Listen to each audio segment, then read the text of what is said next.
by Nigel Matangora. In previous years, South African clubs would scramble to get talent from the Zimbabwean market, but it seems it's not the case this time around.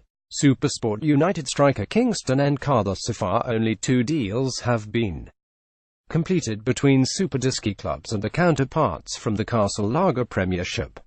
After a deal stalled in June, FC Platinum midfielder Gerald Takwara finally completed his move to Ajax Cape Town.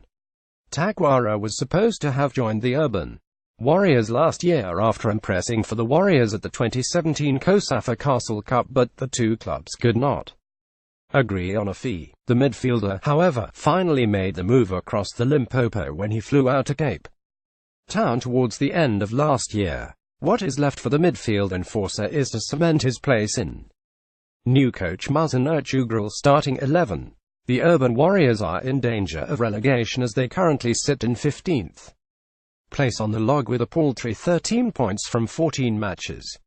The other completed transfer between Zimbabwean and South African clubs is that of former Caps United striker Dominic Chungwa, who moved to Polokwane City. Chungwa was bound to attract interest from Mzansi clubs after winning the 2017 Castle Lager Premiership Golden Boot with 17 goals. Local player agent George Dada attributed the reduced number of Zimbabwean players moving to Mzansi to the fact that other African leagues are now rivaling the Superdisky's financial muscle. South African clubs these days no longer have a lot of money like what they used to have in the past.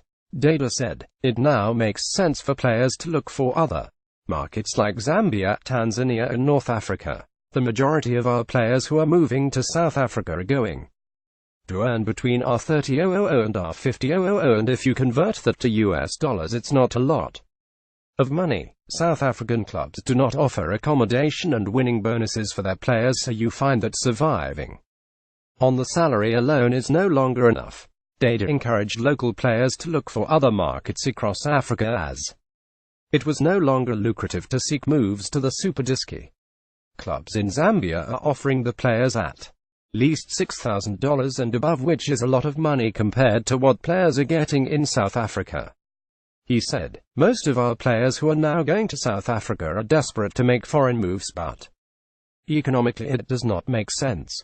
Look at Rainford Kalaba at TP Mazembe. He's probably the highest paid player on the continent and he is living pretty. It's time for our local players to look elsewhere because they need to make hay whilst the sun is still shining.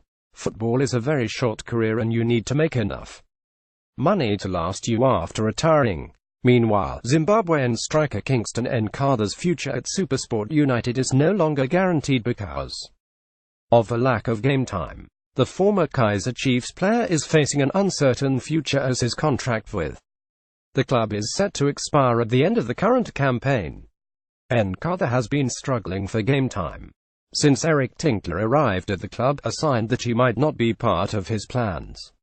He has made 4 appearances in all competitions, making only 1 start in an ABSA Premiership clash against Chippa United.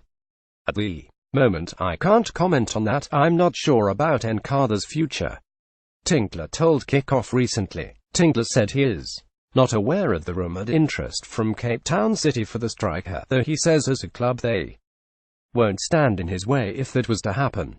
"That's news to me that he has attracted interest. He is still part of the squad. Obviously, we are not going to stand in the way of it happening," he said. Tinkler refused to give reason for the player's lack of game time since he took over as a coach. "No, I'm not going to comment on that," he said. Daily News.